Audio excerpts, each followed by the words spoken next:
Sean bienvenidos a Selectura, la lectura como una aventura. Mi nombre es Dani y hoy quiero compartir con ustedes el cuento titulado Los ojos de Judas, escrito por el peruano Abraham Valdelomar.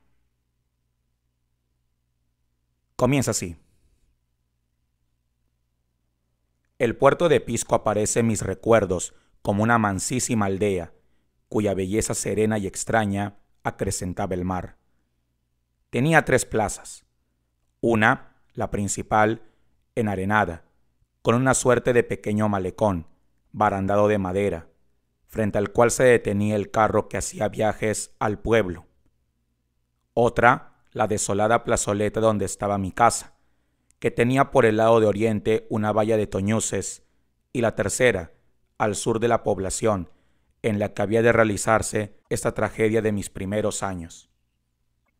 En el puerto yo lo amaba todo, y todo lo recuerdo, porque allí todo era bello y memorable. Tenía 9 años, empezaba el camino sinuoso de la vida, y estas primeras visiones de las cosas, que no se borran nunca, marcaron de manera tan dulcemente dolorosa y fantástica el recuerdo de mis primeros años, que así formóse el fondo de mi vida triste. A la orilla del mar se piensa siempre, el continuo ir y venir de las olas, la perenne visión del horizonte, los barcos que cruzan el mar a lo lejos, sin que nadie sepa su origen o rumbo, las neblinas matinales, durante las cuales los buques perdidos pitean clamorosamente, como buscándose unos a otros en la bruma, cual ánimas desconsoladas en un mundo de sombras, las paracas, aquellos vientos que arrojan a la orilla a los frágiles botes y levantan columnas de polvo monstruosas y livianas, el ruido cotidiano del mar, de tan extraños tonos, cambiantes como las horas, y a veces, en la apacible serenidad marina, el surgir de rugidores animales extraños, tritones pujantes, hinchados, de pequeños ojos y viscoso color, cuyos cuerpos chasqueaban las aguas al cubrirlos desordenadamente. En las tardes, a la caída del sol, el viaje de los pájaros marinos que vuelven del norte, en largos cordones, en múltiples líneas, escribiendo en el cielo no sé qué extrañas palabras. Ejércitos inmensos de viajeros de ignotas regiones, de inciertos parajes, que van hacia el sur, agitando rítmicamente sus alas negras, hasta esfumarse, azules, en el oro crepuscular. En la noche, en la profunda oscuridad misteriosa, en el arrullo solemne de las aguas, vanas luces que surgen y se pierden a lo lejos como vidas estériles. En mi casa, mi dormitorio tenía una ventana que daba hacia el jardín, cuya única vid desmedrada y raquítica, de hojas carcomidas por el salitre, serpenteaba agarrándose en los barrotes oxidados. Al despertar, abría yo los ojos y contemplaba tras el jardín el mar. Por allí cruzaban los vapores con su plomiza cabellera de humo, que se diluía en el cielo azul. Otros llegaban al puerto, creciendo poco a poco, rodeados de gaviotas que flotaban a su lado como copos de espuma, y ya fondeados, los rodeaban de pequeños botecillos ágiles. Eran entonces los barcos como cadáveres de insectos, acosados por hormigas hambrientas. Levantábame después del beso de mi madre, apuraba el café humeante en la taza familiar, tomaba mi cartilla e íbame a la escuela por la ribera. Ya en el puerto todo era luz y movimiento. La pesada locomotora, crepitante, recorría el muelle. Chirriaban como despedazándose los rieles enmohecidos, alistaban los pescadores sus botes, los fleteros empujaban sus carros en los cuales los fardos de algodón hacían pirámide. Sonaba la alegre campana del cochecito. Cruzaban en sus asnos pacientes y lanudos sobre los hatos de alfalfa verde y florecida en azul las mozas del pueblo. Llevaban otras en cestos de caña brava la pesca de la víspera, y los empleados, con sus gorritas blancas de viseras negras, entraban al resguardo, a la capitanía, a la aduana y a la estación del ferrocarril. Volvía yo antes del mediodía de la escuela, por la orilla, cogiendo conchas, huesos de aves marinas, piedras de raro color, plumas de gaviotas y yuyos, que eran cintas multicolores y transparentes como vidrios ahumados que arrojaba el mar. Mi padre, que era empleado en la aduana, tenía un hermoso tipo moreno, faz tranquila, brillante mirada, bigote pródigo. Los días de llegada de algún vapor vestíase de blanco y en la falúa rápida, brillante y liviana, en cuya popa agitada por el viento ondeaba la bandera, iba mar fuera a recibirlo. Mi madre era dulcemente triste. Acostumbraba llevarnos todas las tardes a mi hermanita y a mí a la orilla, a ver morir el sol. Desde allí se veía el muelle, largo, con sus aspas monótonas, sobre las que se elevaban las Fs de sus columnas, que en los cuadernos en la escuela nosotros pintábamos así, 4 Fs y 9 X, pues de los ganchitos de las Fs pendían los faroles por las noches. Mi padre volvía por el muelle, al atardecer. Nos buscaba desde lejos, hacíamos señales con los pañuelos, y él perdíase un momento tras de las oficinas al llegar a tierra para reaparecer a nuestro lado. Juntos veíamos entonces la procesión de las luces, cuando el sol se había puesto y el mar sonaba ya con el canto nocturno muy distinto del canto del día. Después de la procesión regresábamos a casa y durante la comida papá nos contaba todo lo que había hecho en la tarde.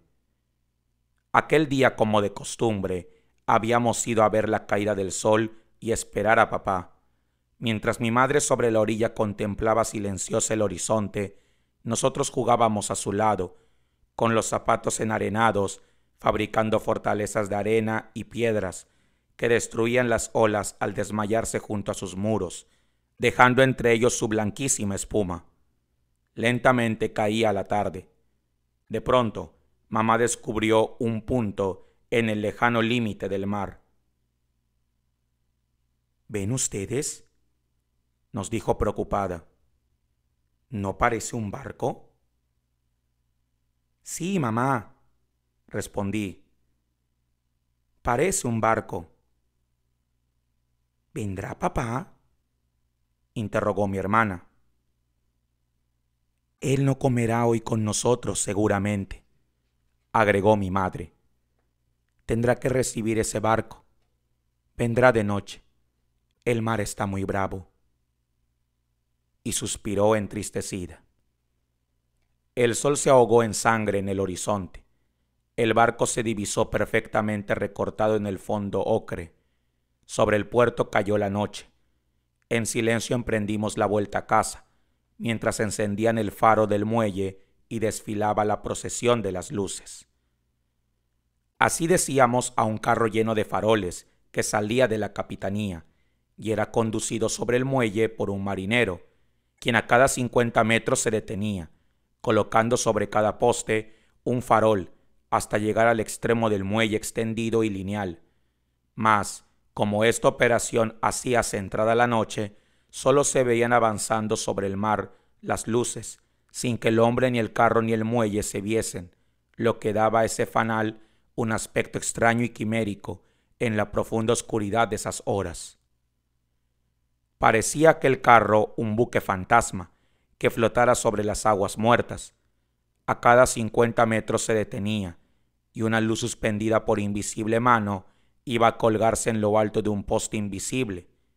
Así, a medida que el carro avanzaba, las luces iban quedando inmóviles en el espacio como estrellas sangrientas, y el fanal iba disminuyendo su brillor y dejando sus luces a lo largo del muelle, como una familia cuyos miembros fueran muriendo sucesivamente de una misma enfermedad.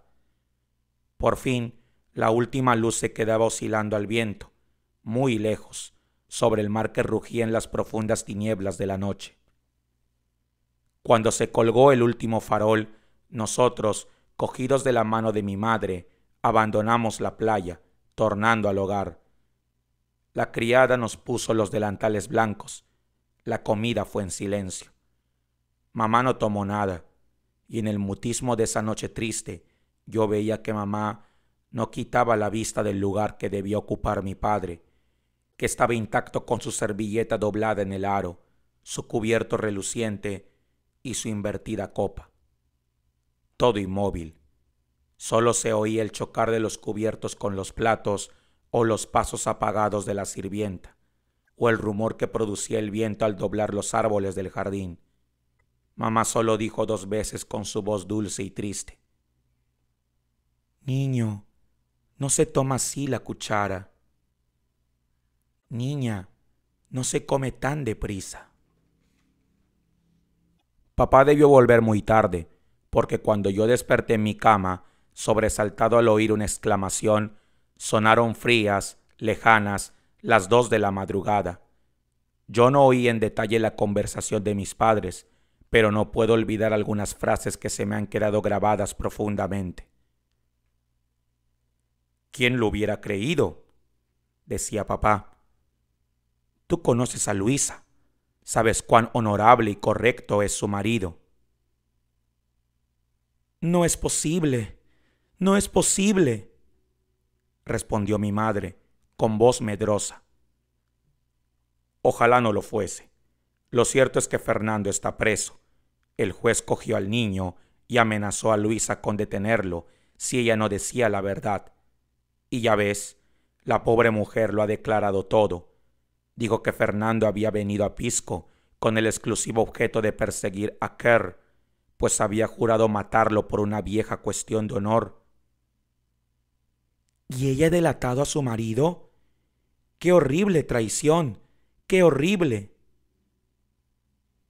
«¿Y qué cuestión ha sido esa?». «No ha querido decirlo, pero admírate.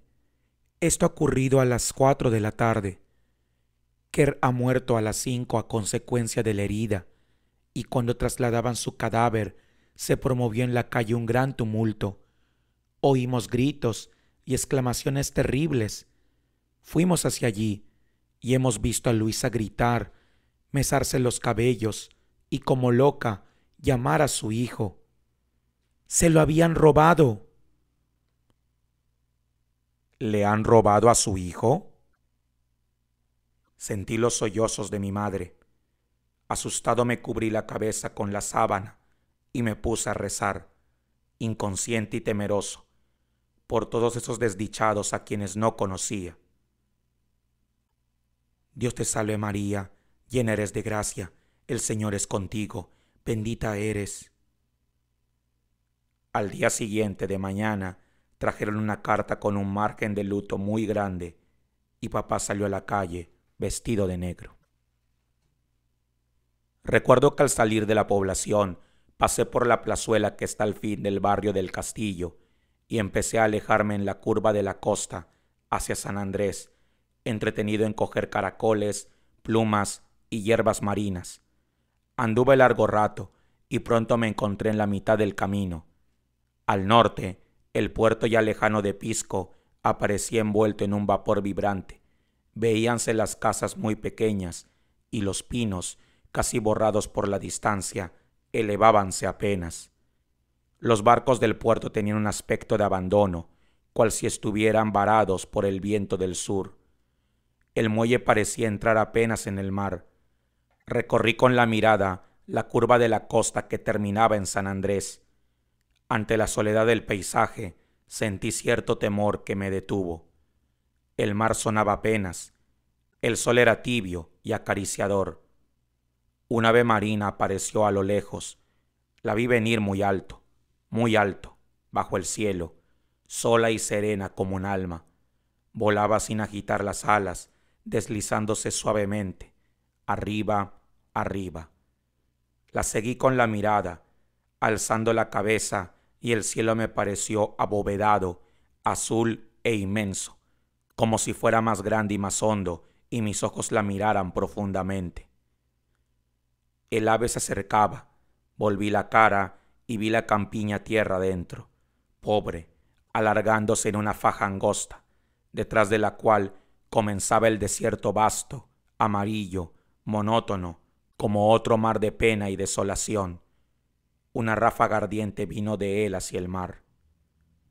En medio de esa hora me sentí solo, aislado, y tuve la idea de haberme perdido en una de esas playas desconocidas y remotas, blancas y solitarias, donde van las aves a morir. Entonces sentí el divino prodigio del silencio. Poco a poco se fue callando el rumor de las olas. Yo estaba inmóvil en la curva de la playa, y al apagarse el último ruido del mar, el ave se perdió a lo lejos. Nada acusaba ya a la humanidad ni a la vida. Todo era mudo y muerto. Solo quedaba un zumbido en mi cerebro que fue extinguiéndose hasta que sentí el silencio, claro, instantáneo, preciso. Pero solo fue un segundo. Un extraño sopor me invadió luego. Me acosté en la arena. Llevé mi vista hacia el sur.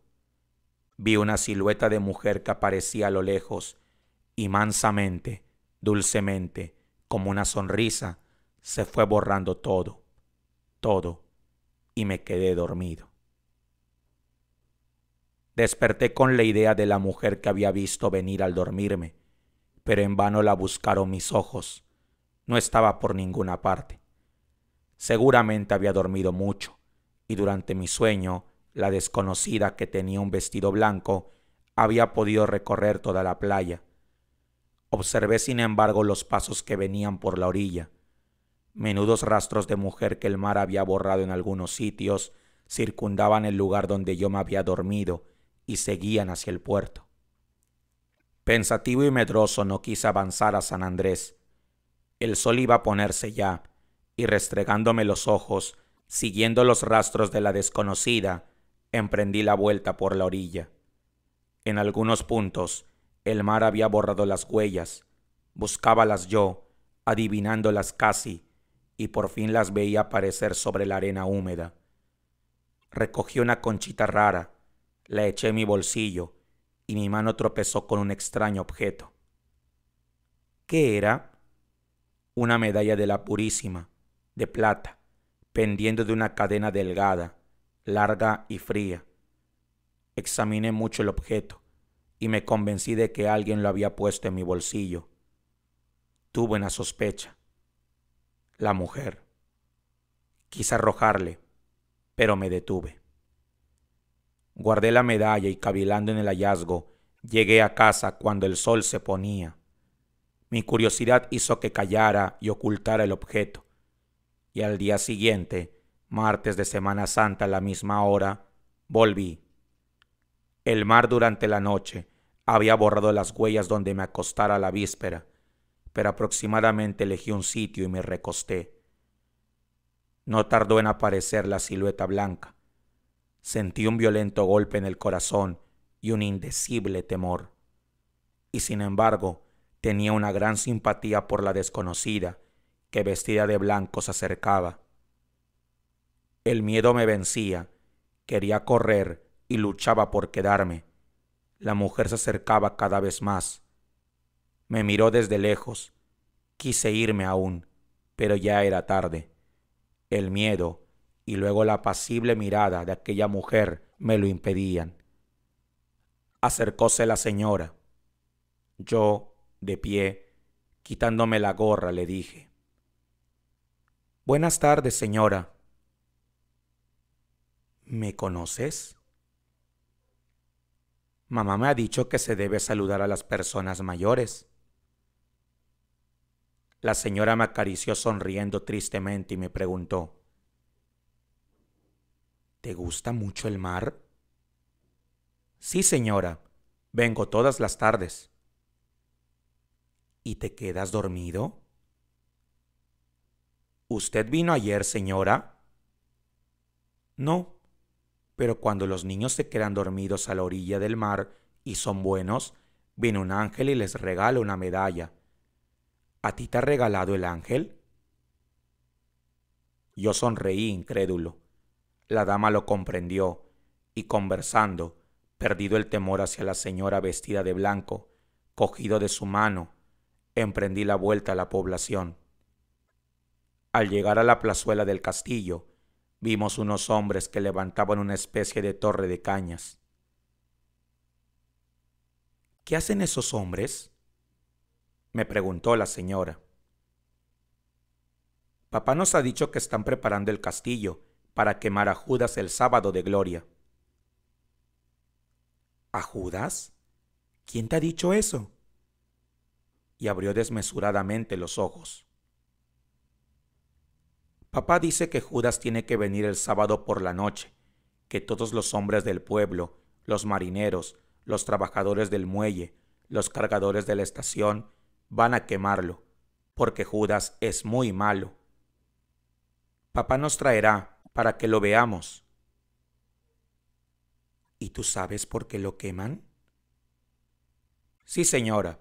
Mamá dice que lo queman porque traicionó al Señor. ¿Y no te da pena que lo quemen? No, señora, que lo quemen.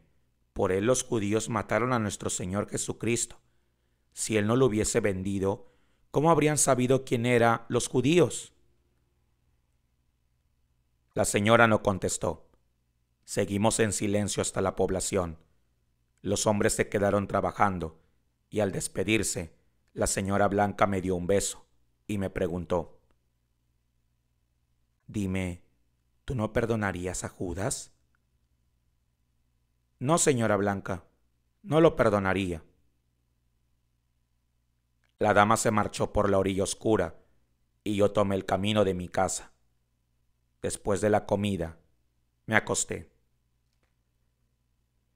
Estuve varios días sin volver a la playa, pero el sábado de gloria en que debían quemar a Judas, salí a la playa para dar un paseo y ver en la plaza el cuerpo del criminal, pues según papá, ya estaba allí esperando su castigo el traidor, rodeado de marineros, cargadores, hombres del pueblo y pescadores de San Andrés.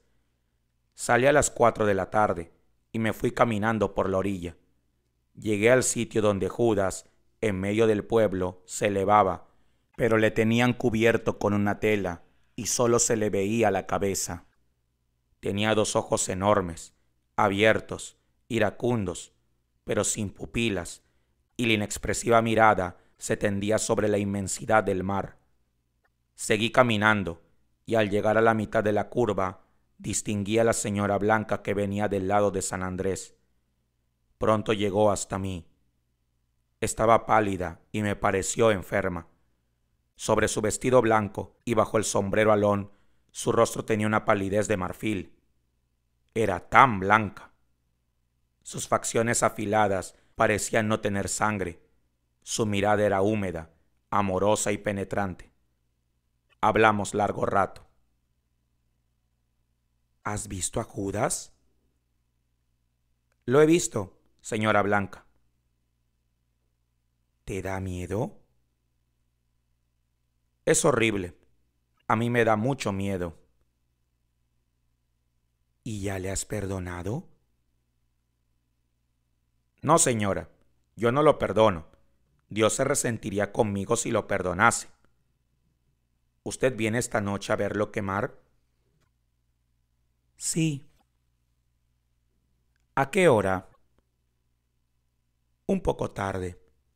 ¿Tú me reconocerías de noche? ¿No te olvidarías de mi cara? Fíjate bien. Y me miró extrañamente. Fíjate bien en mi cara. Yo vendré un poco tarde. Dime, ¿le has visto tú los ojos a Judas? Sí, señora, son inmensos, blancos, muy blancos. ¿Dónde miran? Al mar. ¿Estás seguro? ¿Miran al mar? ¿Te has fijado bien? Sí, señora Blanca, miran al mar. Sobre la arena donde nos habíamos sentado, la señora miró largamente el océano. Un momento permaneció silenciosa y luego ocultó su cara entre las manos. Aún me pareció más pálida. Vamos, me dijo. Yo la seguí. Caminamos en silencio a través de la playa, pero al acercarnos a la plazuela donde estaba el cuerpo de Judas, la señora se detuvo y mirando al suelo me dijo: Fíjate bien en él. Me vas a contar a dónde mira. Fíjate bien. Fíjate bien. Y al pasar ante el cuerpo, ella volvió la cara hacia el mar para no ver la cara de Judas. Parecía temblar su mano, con la que me tenía cogido por el brazo. El alejarnos me decía: «Fíjate a dónde mira, de qué color son sus ojos. Fíjate, fíjate». Pasamos. Yo tenía miedo. Sentí temblar fuertemente a la señora, que me preguntó nuevamente: «¿Dónde miran los ojos?». «Al mar, señora Blanca». «Bien lejos, bien lejos». Ya era tarde. La noche empezó a caer y las luces de los barcos se anunciaron débilmente en la bahía. Al llegar a la altura de mi casa, la señora me dio un beso en la frente, un beso muy largo, y me dijo: «Adiós». La noche tenía un color brumoso, pero no tan negro como otras veces. Avancé hasta mi casa pensativo y encontré a mi madre llorando, porque debía salir un barco a esa hora y papá debía ir a despacharlo. Nos sentamos a la mesa. Allí se oía rugir el mar, poderoso y amenazador.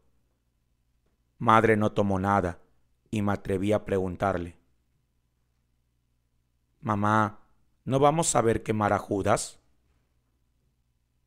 «Si papá vuelve pronto. Ahora vamos a rezar». Nos levantamos de la mesa. Atravesamos el patiecillo. Mi hermana se había dormido y la criada la llevaba en brazos. La luna se dibujaba opacamente en el cielo. Llegamos al dormitorio de mi madre y ante el altar, donde había una Virgen del Carmen muy linda, nos arrodillamos. Iniciamos el rezo. Mamá decía en su oración: «Por los caminantes, navegantes, cautivos cristianos y encarcelados». Sentimos inusitadamente ruidos, carreras, voces y lamentaciones. Las gentes corrían gritando y de pronto oímos un sonido estridente, característico, como el pitear de un buque perdido. Una voz gritó cerca de la puerta: «¡Un naufragio!». Salimos despavoridos, en carrera loca hacia la calle. El pueblo corría hacia la ribera. Mamá empezó a llorar. En ese momento apareció mi padre y nos dijo: «Un naufragio. Hace una hora que he despachado el buque. Seguramente ha encallado». El buque llamaba con un silbido doloroso, como si se quejara de un agudo dolor, implorante, solemne, frío. La luna seguía opacada. Salimos todos a la playa y pudimos ver que el barco hacía girar un reflector y que del muelle salían unos botes en su ayuda. El pueblo se preparaba. Estaba reunido alrededor de la orilla. Alistaba febrilmente sus embarcaciones. Algunos habían sacado linternas y farolillos y auscultaban el aire. Una voz ronca recorría la playa como una ola, pasaba de boca en boca y estallaba: «¡Un naufragio!». Era el eterno enemigo de la gente de mar, de los pescadores que se lanzaban en los frágiles botes, de las mujeres que los esperaban temerosas a la caída de la tarde, el eterno enemigo de todos los que viven a la orilla. El terrible enemigo contra el que luchan todas las creencias y supersticiones de los pueblos costaneros, que surge de repente, que a veces es el remolino desconocido y siniestro que lleva a los pescadores hacia un vórtice extraño y no los deja volver más a la costa. Otras veces el peligro surge en forma de viento que aleja de la costa las embarcaciones para perderlas en la inmensidad azul y verde del mar. Y siempre que aparece este espíritu desconocido y sorpresivo, las gentes sencillas vibran y oran al apóstol pescador, su patrón y guía, porque seguramente alguna vida ha sido sacrificada. Aún oímos el rumor de las gentes del mar. Cuando empezó a retirarse, se apagaron los reflectores y el piteo cesó. Nadie comprendía por qué el barco se alejaba, pero cuando éste se perdía hacia el sur, Todo el pueblo, pensativo, silencioso e inmenso, regresó por las calles y se encaminó a la plaza en la que Judas iba a ser sacrificado. Mamá no quiso ir, pero papá y yo fuimos a verle. Caminamos todo el barrio del castillo, y al terminarlo y entrar a la plazoleta, la fiesta se anunció con una viva luz sangrienta. A los pies de Judas ardía una enorme y roja llamarada que hacía nubes de humo y que iluminaba por dentro el deforme cuerpo del condenado, a quien yo quería ver de frente. Pero al verlo tuve miedo de sus grandes ojos que se iluminaban de un tono casi rosado. Busqué entre los que nos rodeaban a la señora Blanca, pero no la vi. La plaza estaba llena, el pueblo la ocupaba toda, y de pronto, de la casa que estaba a la espalda de Judas y que daba frente al mar, salieron varios hombres con hachones encendidos y avanzaron entre la multitud hacia Judas. «¡Ya lo van a quemar!», gritó el pueblo. Los hombres llegaron. Los hachones besaron los pies del traidor y una llama inmensa apareció violentamente. Acercaron un barril de alquitrán y la llamarada aumentó. Entonces fue el prodigio. Al encenderse el cuerpo de Judas, los ojos con el reflejo de la luz tornáronse rojos, con un rojo iracundo y amenazador, y como si toda aquella gente semiperdida en la oscuridad y en las llamas hubiera pensado en los ojos del ajusticiado, siguió la mirada sangrienta de éste, que fue a detenerse en el mar. Un punto negro había al final de la mirada que casi todo el pueblo señaló. Un golpe de luz de la luna iluminó el punto lejano, y el pueblo, que aquella noche estaba como poseído de una extraña preocupación, gritó abandonando la plaza, lanzándose a la orilla. ¡Un ahogado! ¡Un ahogado! Se produjo un tumulto horrible, un clamor general que tenía algo de plegaria y de oración, de maldición pavorosa y de tragedia, se elevó hacia el mar en esa noche sangrienta. ¡Un ahogado! El punto era traído mansamente por las olas hacia la playa. Al grito unánime siguió un silencio absoluto en el que podía percibirse el ruido manso del mar. Cada uno de los allí presentes esperaba la llegada del desconocido cadáver con un presentimiento doloroso y silente. La luna empezó a clarear. Debía ser muy tarde y por fin se distinguió un cadáver ya muy cerca de la orilla que parecía tener encima una blanca sábana. La luna tuvo una coloración violeta y alumbró aún el cadáver que poco a poco iba acercándose. «¡Un marinero!», gritaron algunos. «¡Un niño!», dijeron otros. «¡Una mujer!», exclamaron todos. Algunos se lanzaron al mar y sacaron el cadáver a la orilla. El pueblo se agrupó al derredor. Le clavaban las luces de las linternas, se peleaban por verle, pero como allí en la orilla no hubiese luz bastante, lo cargaron y lo llevaron hacia los pies de Judas, que aún ardía en el centro de la plaza. Todo el pueblo volvía a ella, y con él yo, cogido siempre de la mano de papá. Llegaron, colocaron en tierra el cadáver, y ardió el último resto del cuerpo de Judas, quedando solo la cabeza, cuyos dos ojos ya no miraban a ningún lugar, sino a todos. Yo tenía una extraña curiosidad por ver el cadáver. Mi padre seguramente no deseaba otra cosa.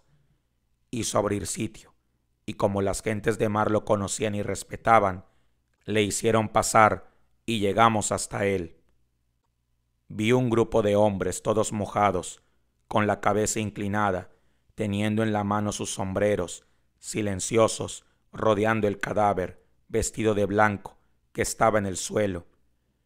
Vi las telas destrozadas y el cuerpo casi desnudo de una mujer. Fue una horrible visión que no olvido nunca. La cabeza echada hacia atrás, cubierto el rostro con el cabello desgreñado. Un hombre de esos se inclinó, descubrió la cara y entonces tuve la más horrible sensación de mi vida. Di un grito extraño inconsciente, y me abracé a las piernas de mi padre. Papá, papá, si es la señora Blanca, papá. Creí que el cadáver me miraba, que me reconocía, que Judas ponía sus ojos sobre él y di un segundo grito más fuerte y terrible que el primero. Sí, perdono a Judas, señora Blanca, sí lo perdono. Padre me cogió como loco, me apretó contra su pecho, y yo, con los ojos muy abiertos, vi mientras que mi padre me llevaba, rojos y sangrientos, acusadores, siniestros y terribles, los ojos de Judas que miraban por última vez, mientras el pueblo se desgranaba silencioso, y unos cuantos hombres se inclinaban sobre el cadáver blanco. Ocultábase la luna.